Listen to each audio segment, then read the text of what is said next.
All right, everybody. Well, given that we're a few minutes past the hour, I'm going to go ahead and get started. So welcome to today's webinar. So we'll be focusing today on panel design in the BD Research Cloud. So you may or may not have noticed that we've released a couple webinars now on our new platform for flow cytometry studies. But today's webinar is going to focus primarily on the panel design features. If you have an interest in the wider array of features that this tool can do, I'll show you where you can access more of those resources. But just know this tool can do a lot more than panel design, but that's going to be the focus of today. So a couple of housekeeping things. One is this webinar is being recorded, so don't worry about memorizing everything. You can always go back and rewatch it at any time. And I'll also show you some other shorter learning resource videos that you can rewatch to kind of bone up on some of the workflows we're going to go through today. Also, at any point, if you have a question, please go ahead and put it in the chat. You don't have to wait till the end of the webinar. You can put it in the chat or the Q&A. I'll try to keep an eye on both.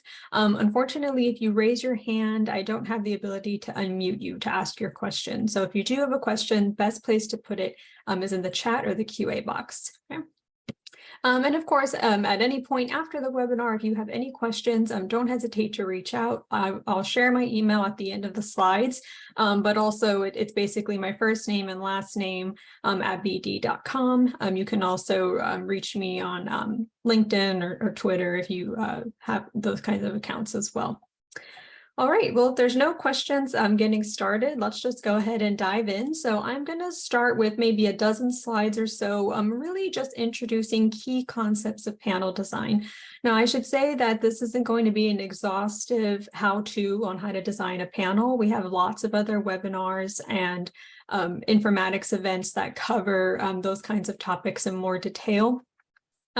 Today is going to be more about introducing key concepts so we can understand how to build a panel in the BD Research Cloud. So if you're new to panel design, I encourage you to visit all the resources I'll be covering throughout the presentation. So I'm going to cover some of these in about a dozen slides or so, and then the rest of the time we'll spend in the software building a panel and kind of talking about all the different features that we've built into that tool to help you accomplish that. So let me move on here. Okay, so panel design, as a flow cytometrist is a pretty critical and challenging aspect of the technology, right? You can't even do a flow cytometry experiment if you haven't started with a panel, whether somebody designed it or you designed it yourself. And the art of kind of pairing these fluorophores to antigens is really a complex balance of biology and physics, right? We have to have an understanding of what our cells are expressing, what those markers look like when they're being expressed, where they're located, and how much of it is being expressed, right? A lot of biology that goes into that. And then the physics of the dyes and the instrument, right? We need to pair them appropriately so that we have an opportunity to not mask signals and be able to actually measure things that we're interested in, right? And find cell types that are of interest to us. And really, panel design, if you're doing it right, it isn't always going to go right the first time, right? Sometimes we need to do multiple iterations of panel design before we find an optimal combination. And this is going to be more true for large panels, right? So designing a 4-color panel on a high parameter instrument isn't as difficult because you can just make use of all the different detectors that are available to you. But as we start filling every single detector that's available to us, we start running out of options for color choices, and it becomes even more critical to pick the correct color for the correct antigen, right? And we have webinars that talk about this in more detail on the BD website. But it's just to say that it's a lot to think about when you're designing a panel, right? And I wish it was as easy as just picking colors out of a Crayola box, but really it's a careful selection so you can not run into issues when it comes time to do the acquisition and the analysis.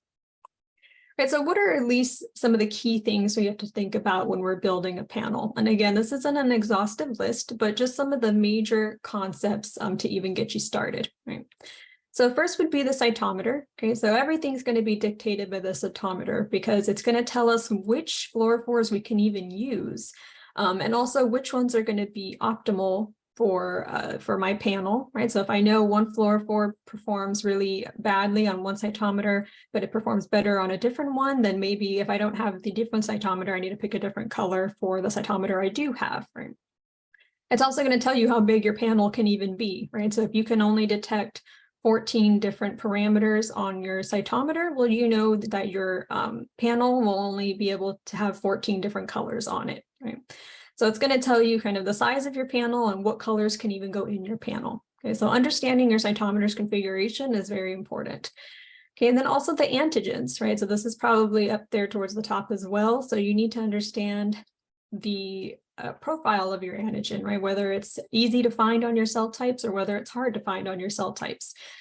And also being able to assign fluorophores to those markers, based on those patterns, okay?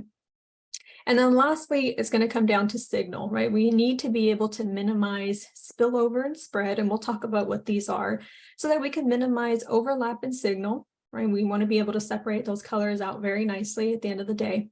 And also we want to be able to clearly see what's negative, what's positive, what's intermediate, okay? And this all comes down to smart color choices in your panel.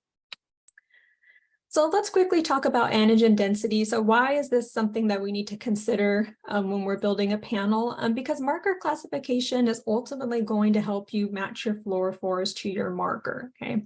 So imagine if you're in a dark room, right? And I asked you to find a toothpick in a closet, right? If I gave you a very dim flashlight, that's going to be hard to find that toothpick on the floor, right? If it's in a really dark closet. But if I give you a really bright flashlight, that has like 3 different bulbs on it, it's going to be easier to find that toothpick or that needle in a haystack in a dark room, right? Versus if I asked you to find a beach ball in a closet, right, it's not going to be as hard. So you're probably going to not need as bright a flashlight. You probably just feel your way around for it. So that's kind of what's happening with flow cytometry, right? We're searching for these markers on the surface of these cells or inside the cell to be able to use them to characterize different cell types in various combinations. And so to give ourselves the best chance of that in a panel, we have to have smart fluorophore assignment based on these marker profiles. So long story short, if you have a very dimly expressed antigen, so an antigen that's hard to find, you're probably going to need a much brighter fluorophore, right? And the opposite is true. If you have an antigen that's very easy to find, then maybe you don't need as bright a fluorophore to look for it, right, with this technology. And so if we have poor matching to between our antigens and our fluorophores, right, this can contribute to spillover, which we'll talk about in a second. And it's going to make it hard to detect some of the signals that we might be interested in. Okay. So you can break your antigen density into, broadly into 3 different categories, right? And they're really kind of 2 different subcategories in each. But they tend to be related, right? So at the top level, we'll have what's called a primary antigen, which means it's usually towards the top of your hierarchy for gating, right? So it's going to be major lineages that are well characterized. So here's some key examples: CD3, CD4, CD19, right? So T cells and B cells. And they're usually highly expressed, not too hard to find. So given that they're, a primary marker higher up in your hierarchy, and they're usually pretty well expressed, you'd probably need a dimmer dye, right, to find those kinds of markers. And if we use something too bright, it's going to be way too saturated, right? And then somewhere in the middle, we have a secondary antigen, right? So that might be another antigen that's like the 2nd or 3rd level in your gating hierarchy. So maybe markers to look for different memory subtypes. And so we refer to these as secondary or mid-expressed antigens. Okay, and there's some examples here for different memory phenotypes. And so those you can probably think of as needing maybe an intermediate-ish dye, right? You don't want to go too bright because you might not need it to be very bright to find it. But you don't want to go too dim because then you might miss it entirely or have trouble resolving intermediate phenotypes. Okay. I see a question in the chat. Let me just peek at it. Oh, okay. Somebody said they're having trouble seeing anything other than the title slide. I have progressed into the slideshow already. I don't know if anybody else is having any issues. Might be an internet connection problem, but I am now on the 3rd or 4th slide of the presentation. Is anybody else having problems seeing that at all? Okay, so yeah, might be an internet connection thing. Okay. So let's see. So where did we leave off? Okay, right. So intermediate type of antigen, right? So it might be a little bit lower on your hierarchy. And depending on the marker, some of these markers are going to be expressed on more of a gradient. Okay, so if you're interested in capturing that middle expression of that kind of bimodal peak, right, you're going to also make sure you have a good resolution score for that dye, right? Making sure that it has a really nice stain index and that you can clearly see negative, positive, and maybe an intermediate phenotype. Right, and then lastly, we have what we call a tertiary antigen, or something that's low in expression most often. So these are typically going to be markers that are not as well characterized, or their pattern is very dim, rare, or sporadic. Okay, there's a couple of examples here, but really a lot of the time the markers we're interested in to phenotype cells very deeply are going to fall somewhere in this category usually. And so they're, because of their, sporadic expression, you're most likely going to need a brighter dye to capture that. And of course, you're going to want good resolution, right? Because if it's a dim marker, we want to make sure we can even see a positive signal by using not only a bright dye, but one that will be able to resolve a negative and a positive signal for. All right.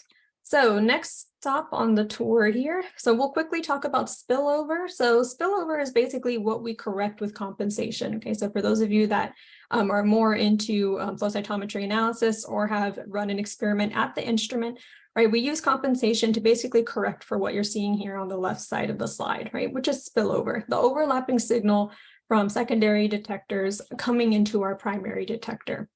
And if we don't properly, well, for one, compensate for it, but at least try to minimize it in panel design, right, we can run into some issues when we're trying to resolve signals. Okay?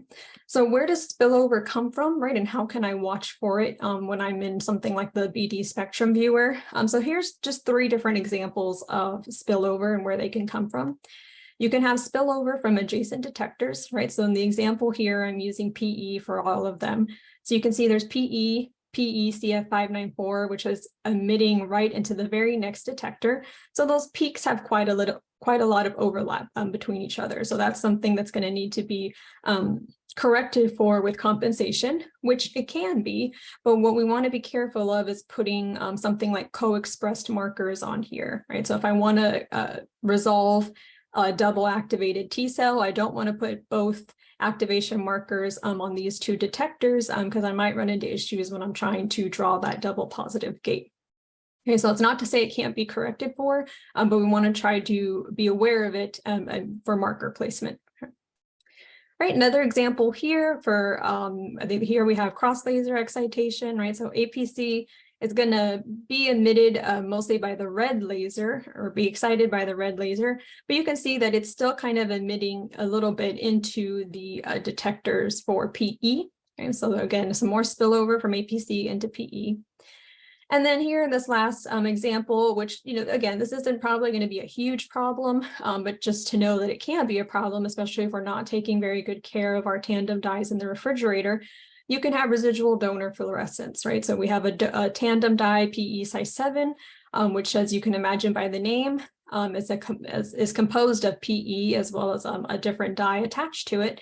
But if that second dye, so the size 7 component, falls off, then it's basically going to have some fluorescence into the PE channel as well.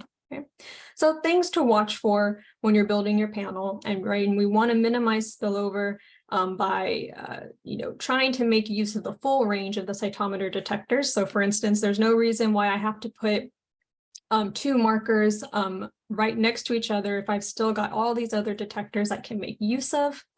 But if I'm starting to run out of room and I have a situation like this at the top, I just want to, again, maybe avoid co-expression on those kinds of situations. All right, spread. This is something to be wary of after you do your compensation. So once you perform your compensation to correct for spillover, you could still deal with an issue of spread, right? Which is, you can think of it as the width or the height of the negative population into the secondary, right? So you can see here in this left example, we have PerCP site 5 that spills into PE site 7, but after it's compensated, right, we correct for that. It's only positive in its respective detector. But you can see that that population that is PE-Cy7 negative, but per-CP positive, it's kind of tall, right? It's gotten taller or wider, however you want to think about it. And it's also referred to as the trumpet effect, right? So if I draw a line like this across the tops and the bottoms of the populations, you can see that it's making something like a trumpet. And so really the consequence of that, if you're not careful with your fluorophore pairing, is that you can have situations where you're unable to resolve, let's say, double positive events, right? So in this situation here, I'm really interested in this double positive population, but you can see that the negative and the double positive population, or I should say the single positive and the double positive population, are kind of slamming into each other a bit, right? So it's not to say that it's not gateable and it's not doable, but you don't want to end up in a situation where this could be worse because you weren't cognitives of spillover spread. Right, so spread can be influenced by spillover. So if you have more spillover, like on the previous slide, you're likely going to have more spread. Right, if you put a really bright antigen on a really bright dye, then you're going to also probably have more issues with spread. And so again, the second and the third point are kind of related to each other. So you'll want to minimize spread, especially on co-express markers, like we see in the situation at the top. By considering spread matrix values. So spread matrix, you can also calculate one in the FlowJo software. So if you run your compensation beads or even just your full stain panel, we can calculate that for you in FlowJo after you run the compensation wizard. And in the spillover spread matrix or the total spread matrix, we're basically looking for hotspots of fluorophore pairs that don't do well together, right? So for instance, PE and Alexa 647, right? We can see that they compensate well, but there's a little bit of a spread issue, right? So I might have an issue where if I'm looking for something double positive for PE and Alexa 647, I might have kind of a tall, right, single positive population that may spread into the double positive. Okay, so I might want to reconsider putting co-express markers off that dye pair. Okay. But I will say as a pro tip, a lot of cores now, when they install new instruments in their lab, end up having the instrument tech calculate a spillover spread matrix or a total spread matrix for that instrument. So talk to your core manager or your instrument representative and ask them if they've had this information for you.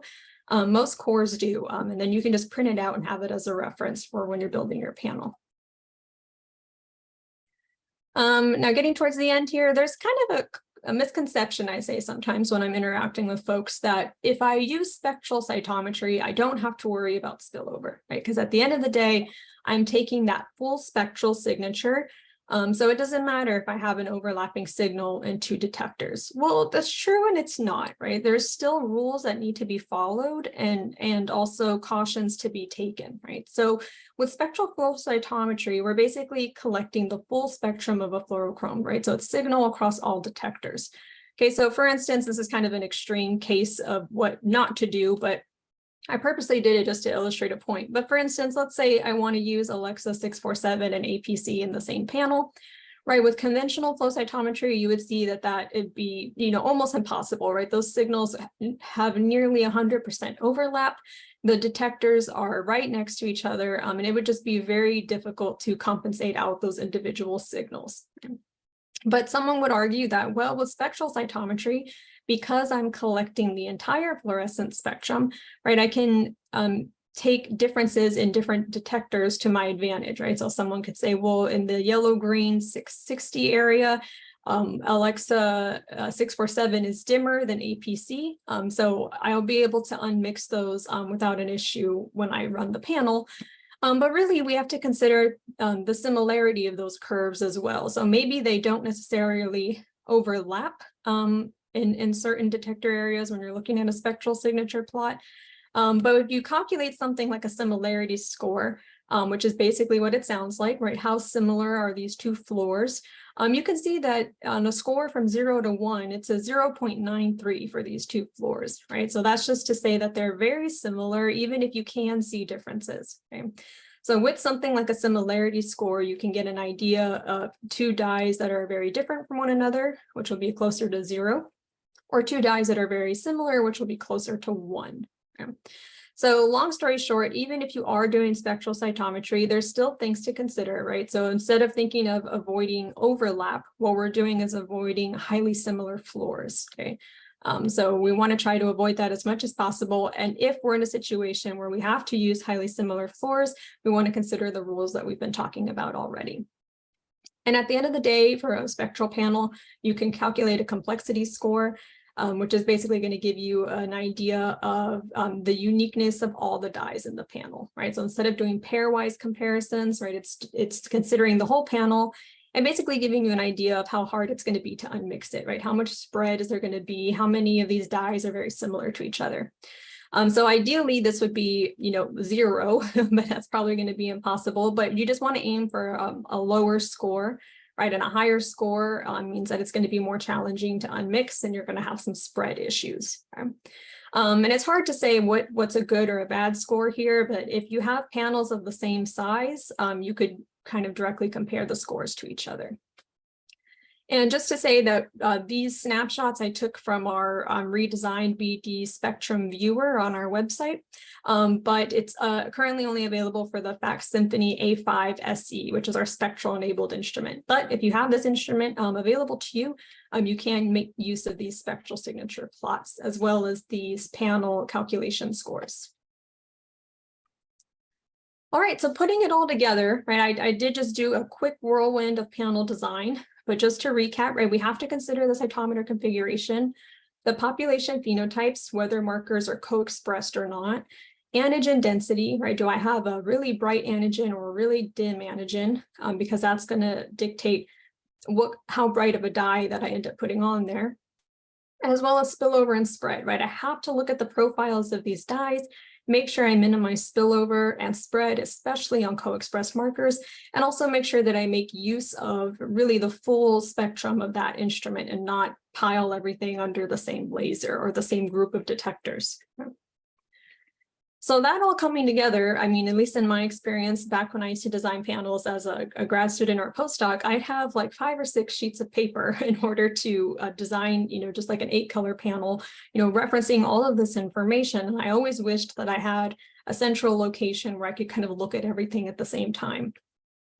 And so that's kind of what we've thought about too, right? What if we could provide a tool where you could quickly glance at all of the pertinent information, or at least most of the pertinent information you would need to put your panel together, okay? So with the BD Research Cloud, we're aiming to facilitate flow cytometry studies. So really you can just get back to the research, right, and not be slowed down by data processing or data creation.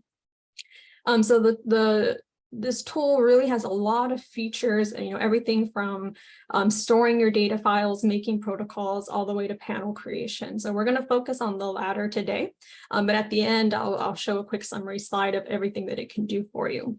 So in just a couple quick slides, let's just talk about what that process is going to look like. So we're going to start by picking a cytometer configuration, because again, at the end of the day, it's going to dictate how big my panel is going to be and what fluorochromes I can even use on it. Right. So we've uploaded some cytometers for you from our fleet of BD instruments, but you can also add a public cytometer, or you can create your own configuration. Right, and then we'll talk about antigen selection, classifying those antigens, putting as much pertinent information as we would like to be able to build that panel, right? Whether that be antigen density, co-expression, dump channels. Even if I have a specific clone in mind, I can dictate that at the beginning so that I see appropriate choices in the following steps. Okay, and then this is really where most of the magic happens, right? So this is the interface where you're going to be able to view the different fluorochromes that are available for your antigen and compatible with your cytometer, right? You can check these dyes for spillover. And if you're building a spectral panel with our A5 SC, you can calculate a similarity and complexity score. And we also have some sorting and filtering options to help with your pairing of your dyes to your antigens. And then at the very end, right, it's not just a PDF you can export, you're actually saving this panel as a resource, right? So you can order these reagents, reorder them, add them to inventories. And then you can also share them and use them to rebuild panels in the future. Right? So there is some value in actually building your panel on this tool because it becomes a unit that you can use for future work, right? Rather than, building it on, say, like the spectrum viewer, and you can save the fluorophore selections, but not necessarily the attachment to an antigen. Okay, so this is like an actual orderable panel that you can use in the future. All right, so in today's webinar, here's what we're going to cover, or I should say in today's demo. All right, we're going to talk about how to create a panel from a cytometer that is perhaps in your lab or from a BD system cytometer. We'll talk about making a full spectral panel on the A5SC, right? What if I want to use reagents from other vendors? What happens then? What can I do with the panel once I've made it, right? Which we've gotten a sneak peek into that in the previous slide. Are there pre-designed panels I can browse, right? What if I need some inspiration or I just want to order something that I know has been validated? Okay. And what if there's a cell type my lab studies, but it's not listed, right? We heard some pretty cool cell types in the chat earlier, but what if one of the ones we mentioned isn't there? What if I need to characterize it? What if I don't know how to? Where can I get started? Okay. So these are some of the things we're going to talk about as we go through the demo. All right, so I'm going to go ahead and exit out of the slides now while we go into the demo. And I'll pause here to see if there's, oops, I didn't mean to stop share. I just meant to go to my website here. So let's get the share going. But while I'm doing this, I'll pause to see if there's any questions.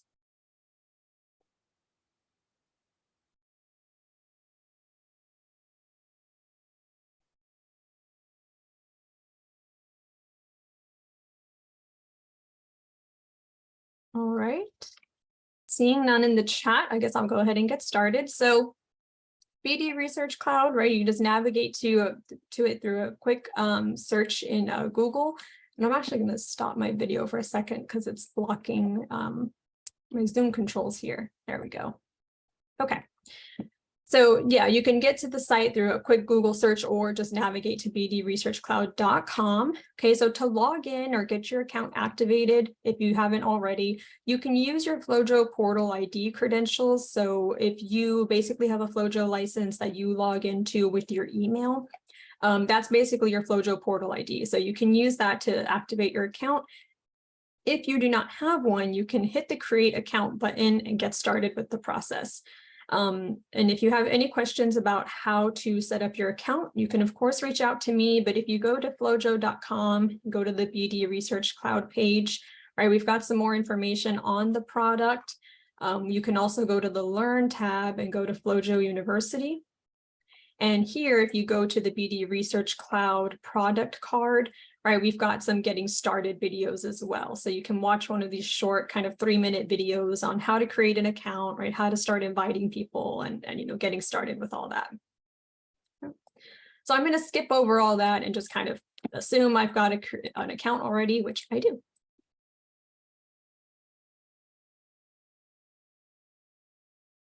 All right, so we have now logged into the BD Research Cloud. You can see I'm in a collaboratory organization that I've been invited to, but everything we're going to talk about, you can also do in your individual organization, which is automatically created for you when you sign up for an account. Okay? And I'll take this opportunity to mention that pretty much everything you're going to see at this point is going to be free, right? It's not like something you have to sign up and pay for, right? If you ever have questions about it, you can go to our website or go to create an organization and you can just quickly take a peek at our different licensing options. But basically, you can get your individual account for free. You can upgrade to an essentials and invite up to 10 people to collaborate with. And that is also free. And then if you're interested in some of our paid features like inventory management, then you can ask for a quote. So just know coming in, the panel design features are at no cost. Okay. All right, so we talked about making an account, getting started. So let's talk about panel design. So if you go over to resources, cytometers, right, you'll have an idea of where the cytometer configuration information is coming from. Now, just to get folks started, we've uploaded our entire fleet of BD instruments. Okay, so if you select an instrument like the Symphony A5, right, you can see its configuration here, right? But what do we mean by configuration? Well, basically, what lasers does it have and what filters does it have? Okay, so you can see all that information here, and that's what the panel design tool will call to when you're building your panel, so it will know which fluorochromes are actually compatible for this instrument. Now, if you want to use a cytometer that's available in your institution, two ways you could do that. One is if you know your core has uploaded a cytometer to the BD Research Cloud, you can hit the Create button, go to Add a Public Cytometer, and basically search for it. Right? You can see there's a number of institutions or folks that have made their cytometers available for the public to build panels off of or create Baxtiva experiments. Okay? So talk to your core or institution about uploading theirs, and I can help you with that. You can reach out to me if you need help. But if you want to be proactive about it, you can also create your own. Okay, so here you would just input the name and all that information. And then if you just go to add laser, right, this is where you start adding each of the different laser lines, each of the different detectors. Okay, and you can get all this configuration information from your instrument rep or from your core staff. Okay. Yes. Okay. So for today's demo, I'm going to just use one of our system cytometers. But once you add cytometers, they will show up in your My Cytometers section. Okay. All right, so let's go back to our workflows and panels section under research, and let's get started. Let's create a panel. Okay, I'm going to be asked to give it a name. Okay, I know I said Tregs are my favorite cell type, but we're going to go with CD8 T cells today. All right, and then you'll assign that to a project, right? And there's videos on how to make projects for your organization. Otherwise, it's just going to make one for you and call it something like My Project or something. Okay, and we're going to skip the bottom part for now, but just know that, and I'll talk about this later, that you can build from other panels. Okay, so if you have panels saved or you want to use some of our resources, you can select one of these options and it'll preload some combinations for you. Okay, but let's pretend I'm starting from scratch. I'm going to go ahead and hit start. First step, you guessed it, select a cytometer. Okay, so if I have cytometers that I've added from public sources or that I added manually, they'll show up here in this list. Or you can hit this toggle for the BD system configurations, right? And then that's going to present you the entire list of all of our different cytometers. Okay, so I'm just going to go with the Symphony A5, right? Not the spectral configuration. And if I want to export the config for my records, I can do that. And the config will look just like the one I showed you previously. Right, we're going to go to the next step now. So here I'm going to have an opportunity to add my antigens. Okay, so you can select your species. Okay, I'm going to go with human, but you can see we've got a number of other choices here for whatever's available in the BD catalog. Now, a couple ways you can add antigens. One is you can add them individually. Okay, so for instance, if I know this is a CD8 T cell panel, I'm probably going to need a dump channel, right, to get rid of monocytes, for instance. So I can type in CD14, right, and here it's showing me CD14. So I'm going to add that antigen. All right, let's try that again. Let's do CD16 as well. And maybe I want to make sure I get rid of B cells, so I'll go ahead and do CD20.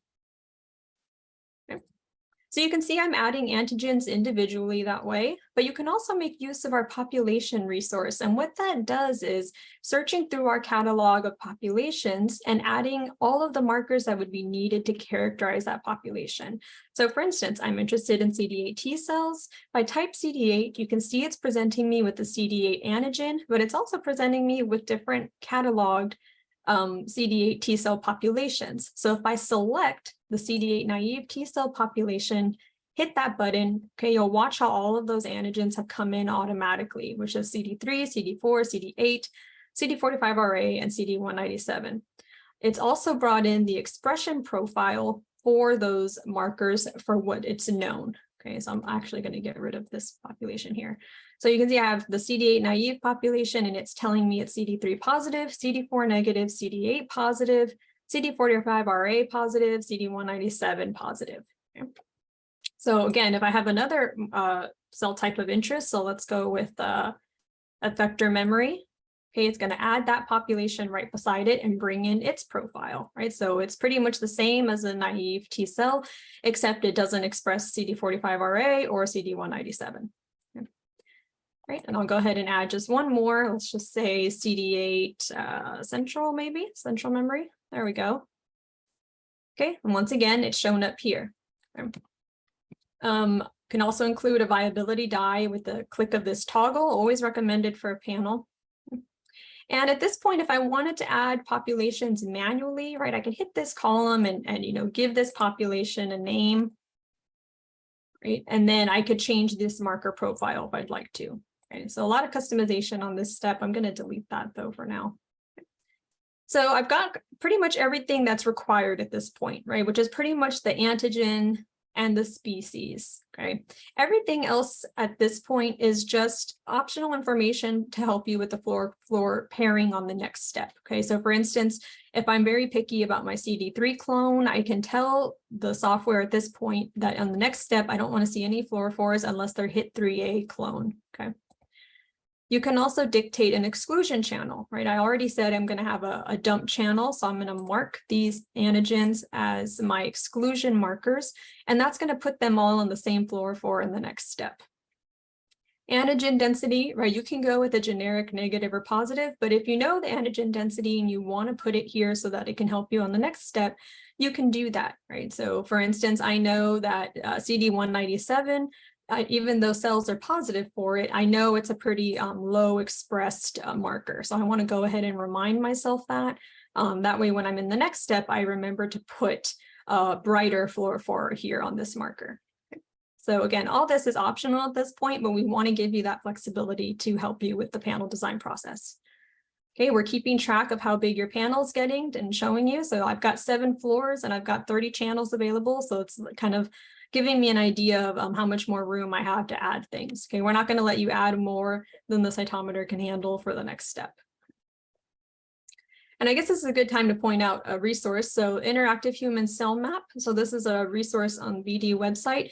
If you have a cell type you're interested in, but you're not really sure what markers you need, again, we've cataloged that in the Research Cloud for you, but you can also look at it in an interactive way in the Interactive Human Cell Map. Okay, so if you pick a cell type of interest, you'll learn a little about its biology and get some insight onto what markers you might want to include in your panel, right, if that's something you're interested in. Right, so I'm going to go to the next step here. All right, so here in this step, this is where we're going to start our fluorophore pairing. Okay, so we're going to have a lot of components here, so let's just take it step by step. So here on the left, you're going to see the spectrum viewer for the cytometer you selected on the first step. Okay, so in our case, that's the Symphony A5. Below, all of the antigens we included in the panel, as well as their marker expression profile, right, whether it's negative, positive, or its antigen density. Same thing here on the right, my list of antigens. On the right, far right, we have the list of fluorophores. Okay. As we start pairing our panel, the panel will populate here at the top. Now I'm going to go through the steps here, but again, if you feel like you're getting stuck with concepts of panel design, right, if you go to the VD website, we have a ton of panel design videos to talk about, how to pick optimal color choices, right? How to understand your cytometer, and how to review your panel, make sure it's going to be a good quality. So these are some great videos. We also have longer webinars there too. Also, if you hit this scroll at the left on any page in the Research Cloud, you'll always be presented with some tutorial information. Okay, so there's some good knowledge sources here about, best practices when pairing your fluorophores. Okay. All right, so that all being said, let's go ahead and get started. So just a pro tip, if you are going to build a panel, it's sometimes easier to just start with the antigens where there's less dyes available, right? Because you might get to the end of your panel and you're trying to buy a viability dye, but it only comes in 3 different colors, but you've already paired those colors to other parts of your panel, right? So to avoid that, you could start with the one that maybe doesn't have as much available for it. So knowing that you're going to be sorting through these lists a lot, we put some sorting features here to help you. Okay, so for instance, here, if I want to sort by fluorochrome availability, right, and here I'm sorting by what has the least available to the most available, right, I can start with my viability dye because I don't have as many choices for that. So maybe let's just go ahead and pair that one first. So viability dye, right, here's my choices for viability dye. I'm not a huge fan of very bright viability dyes, so maybe I want to sort by, instead of by laser, maybe I want to sort by brightness. Right, so here, all of my brightest viability dyes are at the top of the list, and they're going down to more dimmer options here. Looking at this list and having nothing paired yet, maybe I'll go with something like fixable viability stain 510.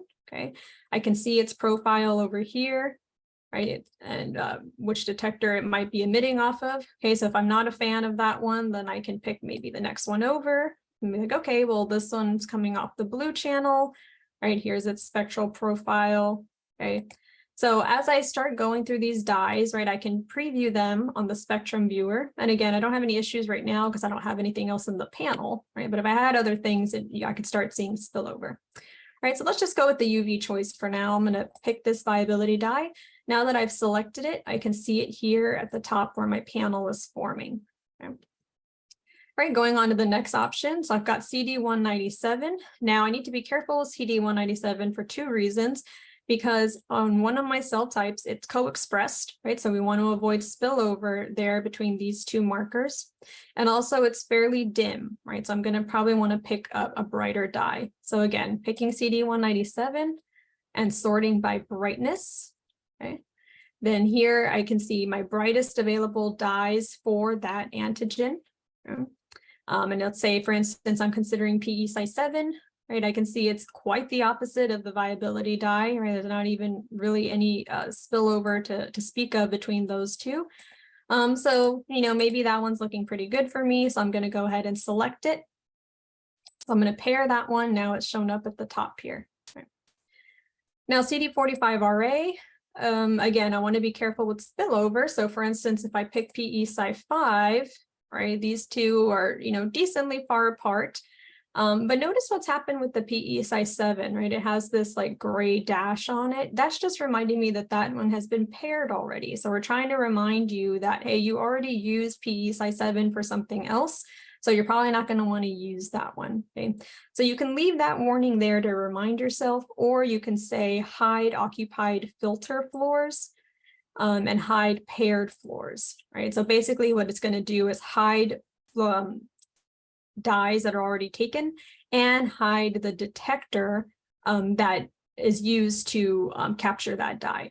Right? So you can choose to see them, but if you just want to filter down the list, you can use these two toggles right here. So I'm going to CD45RA. So, going through some of my options, right? I've got some nice options here.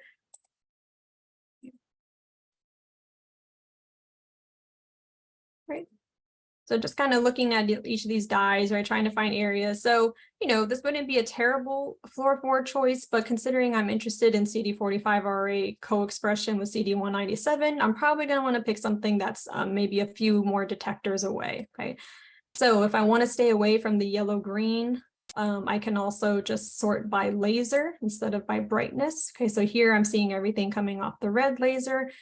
So maybe I'd want to pick one of those options instead. Or I can go all the way down to the blue. Okay. So maybe I feel a little bit more confident about this real blue 545. Okay. So I'm going to select that pair. Okay.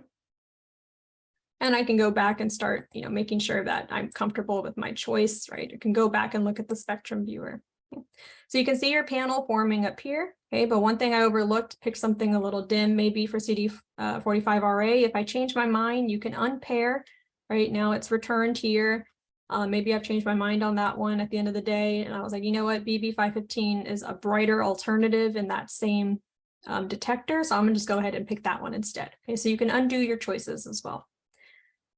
Okay, so I'm gonna just keep going in the process here. So CD3, okay, pretty major lineage marker. Probably don't need anything too bright for that. Considering I've already used the blue, the yellow, green, and the UV, maybe red would be a good choice here. There's a lot of dimmer options available for the red laser. Okay, so maybe I'll just pick APC size 7 and CD4. Okay, same thing here, right? Try to make use of all of your detectors if you can. Okay, so if I do see some violet choices that are right, a little bit on the dimmer side, then I could make use of some of those. Let's just pick that one. And same with CD8, right? CD8, another well-established marker. Now you're probably going to have a lot of fluorochrome choices available for this. So you can, again, sort by brightness if you'd like to. Or if you have a fluorochrome in mind, right, you can go ahead and just search for it here. So if I know I want to use FITC, right, I can search for it. It's probably not showing because it's reminding me that I'm already using that filter for another marker here. Okay.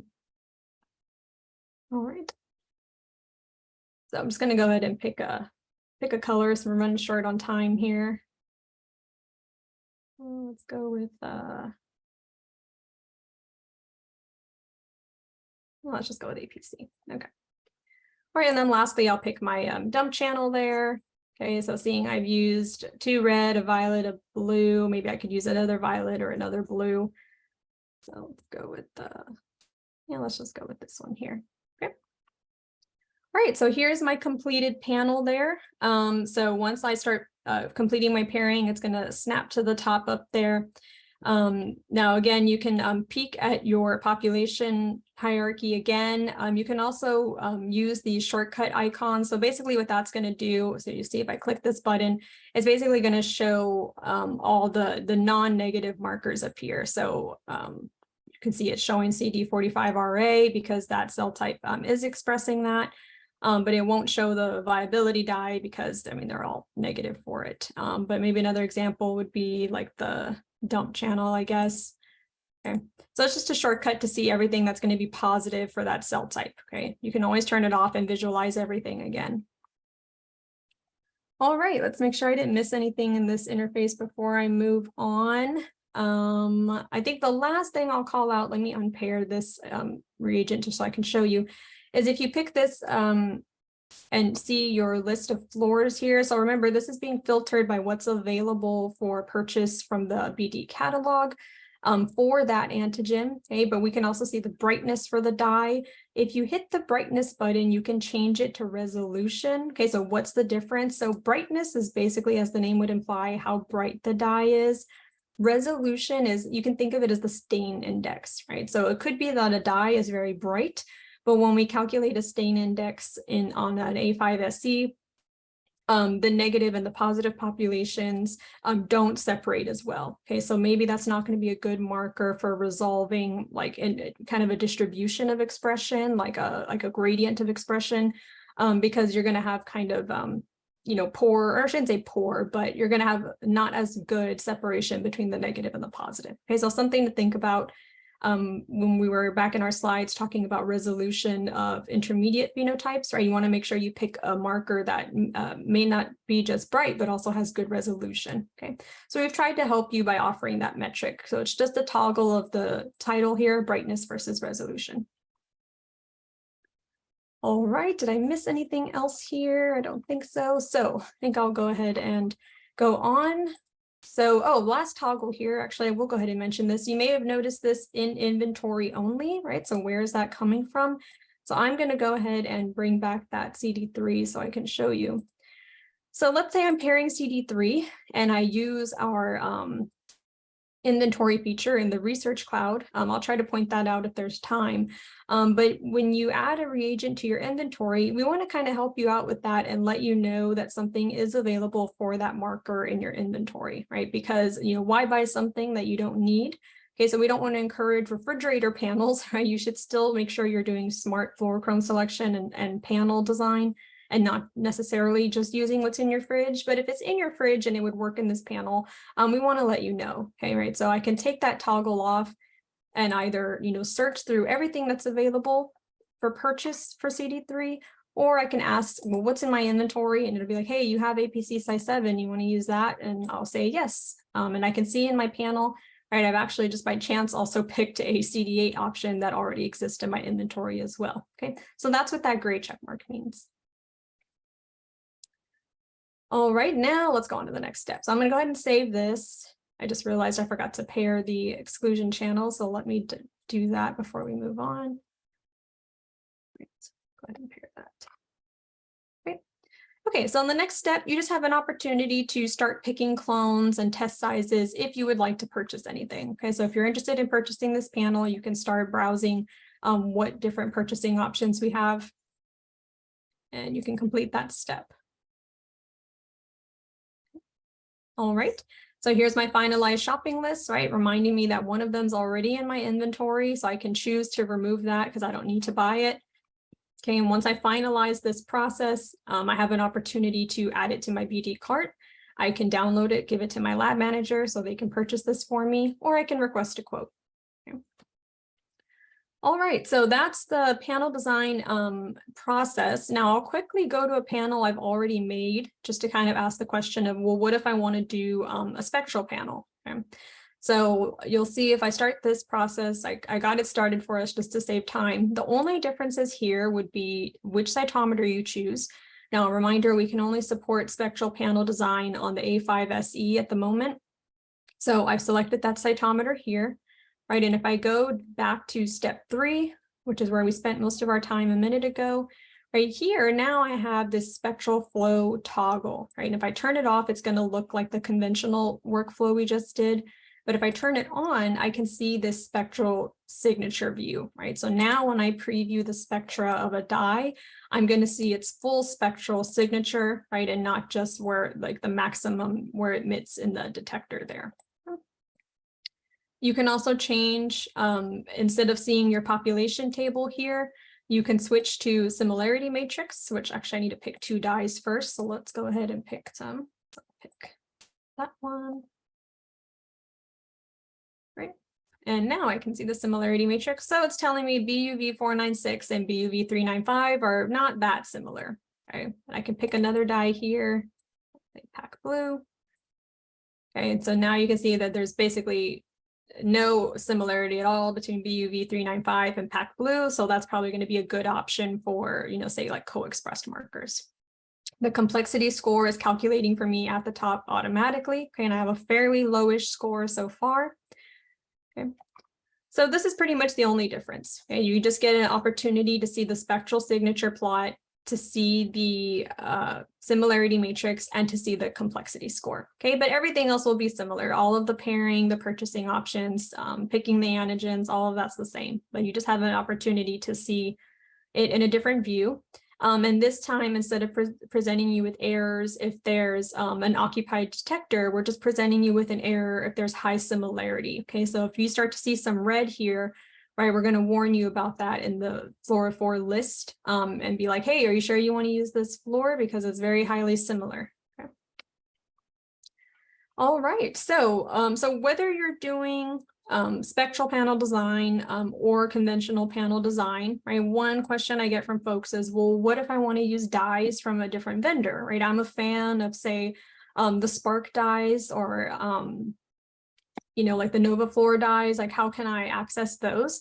So let's say, for instance, I have a CD197 Spark dye that I know I want to use. Right, I can scroll all the way to the bottom and you're not going to see it in this list initially, right? Because it's not offered by BD, so we can't speak to its availability.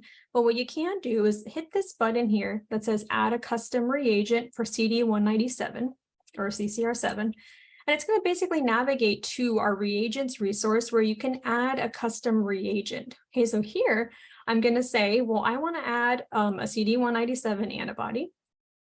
It's human. Okay, so I'll leave the human there. Host, I should say it's for mouse, right? And this is some of this information is optional. You don't even have to put it. Okay. Brand. So let's say I have a BioLegend antibody. And here is where I'm going to type in the fluorochrome for that target that I want to use, right? So I mentioned that I like the Spark dyes. So I'm going to use Spark Violet 423. Okay. So I'm going to add that reagent. Oh, did I miss something? Oh, let's get rid of, there we go. Let's go ahead and add that again. Okay, so added that dye. All right, so now it's added that dye. So you can see it here, CD197, Spark Violet 423, right? It's even telling me, do you want to go back to your panel, right? So if I go back to the step 3 of that panel and go back to that antigen, right now, here it is, Spark Violet 423. Okay. I can preview its spectrum. Right, here it goes. There we go. Right, I can see its spectrum here in the spectral signature view. Also, I could turn off the spectral if I want and just you know, look at it in the run-of-the-mill way. But just to say that we want to give you an opportunity to incorporate antibodies, from other vendors that we've had an opportunity to characterize in our hands, right? So we know the spectrum of this dye, and that's why we're allowing you to preview it. But if you just go ahead and add it manually, you can incorporate it as part of your final panel. Okay, so it's not to say you can directly purchase it from us or anything like that, but you can at least see how it's going to fit in the scope of the rest of your panel. Okay, and you can do this for as many reagents or antigens as you'd like. Right, if we go back to that resource, it can even work in an opposite way, right? So if I go back to resources, reagents, custom reagents, okay, you can see I created one for not necessarily a custom dye, but for a custom antigen, right? So it's not that I don't like a particular dye, it's just that I conjugated in my own lab because it's a house-made tetramer, okay? So I've created a custom tetramer reagent that I can use in my panel design as well. All right, so let's see, we talked about custom reagents. So once you build your panel, right, one question you might have is, what can I do with it, right? Where does it go? What do I do with it once it's done? Well, you can go over to resources, panels, and this is our resource for storing all of the panels that you've made. Okay, so here's the panel we made, CD8T panel, right? You can see the cytometer it was made on, right? All of the different fluorophore combinations that we added together, okay? I can use this panel as a base, right? And now I can basically rebuild this panel, right? I can keep the same clones, keep the same antigen fluorochrome combinations, or remove that, right? Maybe I would want all the antigens, but I want to start from scratch with the colors, okay? And when I continue with this process, it's basically going to start that panel design workflow again, okay? Or maybe I need to redesign the panel because we changed instruments, right? Our lab moved from an A5 to, maybe like an S8 or an S6, or I need to make a sorting panel, so I need to make it on the ARIA, okay? You can just keep all of these same antigens, but just start from scratch with the fluors, okay? So we want to be able to help you with that. We talked about inventory, right? Once you start purchasing these reagents, you can add them to your inventory. Okay, now this is a premium feature just because it requires more storage. But let's say I buy this viability dye, right? Add it to my inventory. I can put the quantity, when it expires, any extra technical notes. And that's basically going to show up if you go to resources, reagents, it'll show up in your inventory. Okay, so here's my inventory of antibodies, including the one we just made for the panel that we just built. All right, but going back to the panels, right, just to make sure I didn't miss anything else. So here's where your panels will go. And again, you can revisit them, rebuild. You can even export it as a PDF to share it with lab mates or put it in your lab notebook, right? Or add it to the server in your lab. One thing else you can do, and we have a webinar on this, so I don't want to dwell on it too much, is you can do FACS-DIVA experiments, right? So for those of us who have been at the BD cytometer, we know what a pain it is to sit there and add your specimens, add your tubes, add the parameter labels. Well, we want to try to simplify that time and let you do as much of that away from the cytometer as possible by being able to do offline experiment creation, right? So here I'm just going to quickly make this experiment, right? We know we're using the A5.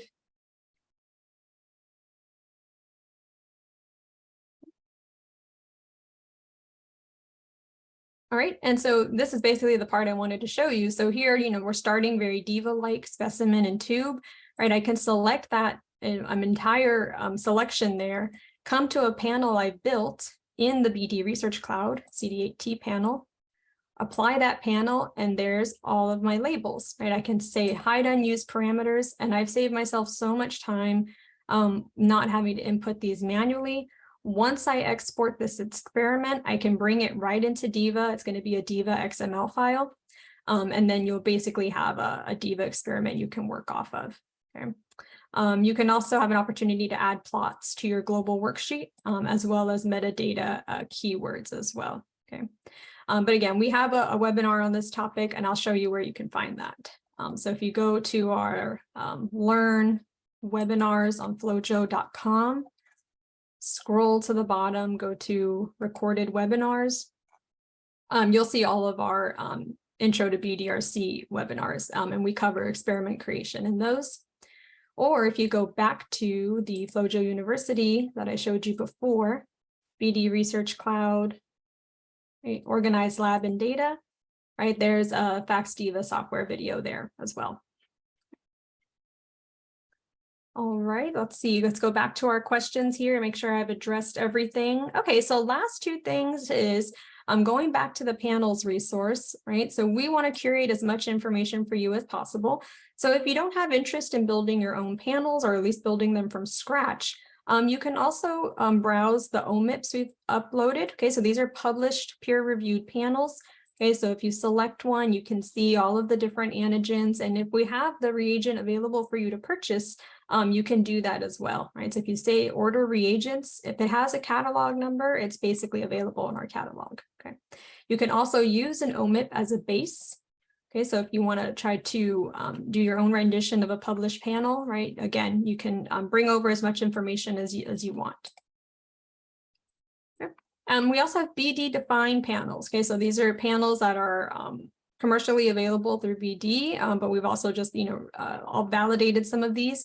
So if you have just a cell type in mind and we have a panel for it, you can just go ahead and order these reagents directly, or turn it into a panel and then use that for FACSDiva experiment creation. And then a reminder about our populations resource. So this is where we're pulling all that information in the panel design process, right? When I was typing in naive T cell, effector memory T cell, this is where it was coming from, right? So if I select one of these cell types, I can see its profile.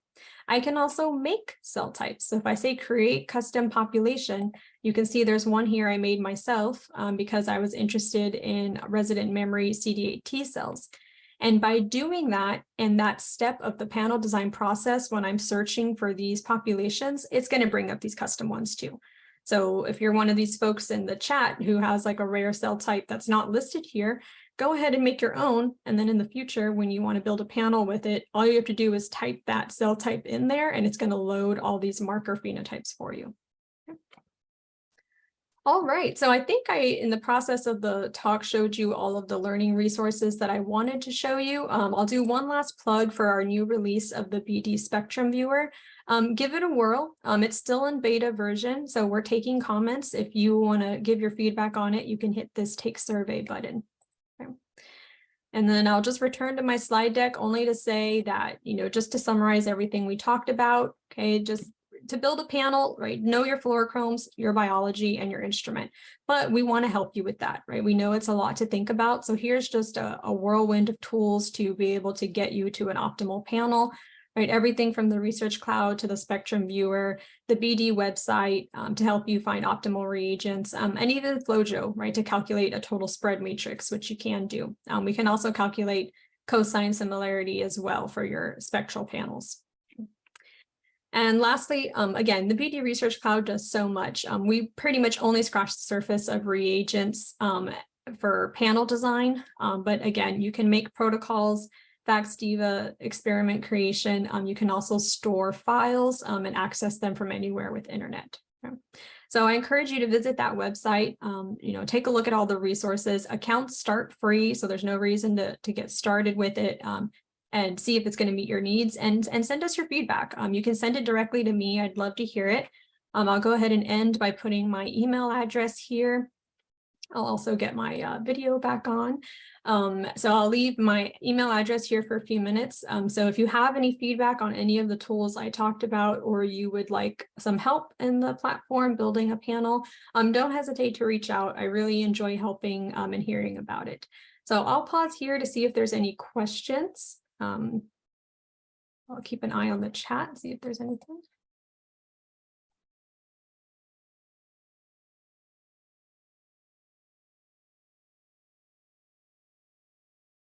All right, well, I'll hang on for a second, but not seeing any come through at the moment. But for those of you that don't have questions, I'll wish you a good rest of your day. Thank you for joining us from the middle of the ocean, as whoever was on a sailboat, and also from the rest of you who are joining us locally or overseas. I hope it was informative and that you're inspired to get started with the tool. And don't hesitate to reach out if you have any questions.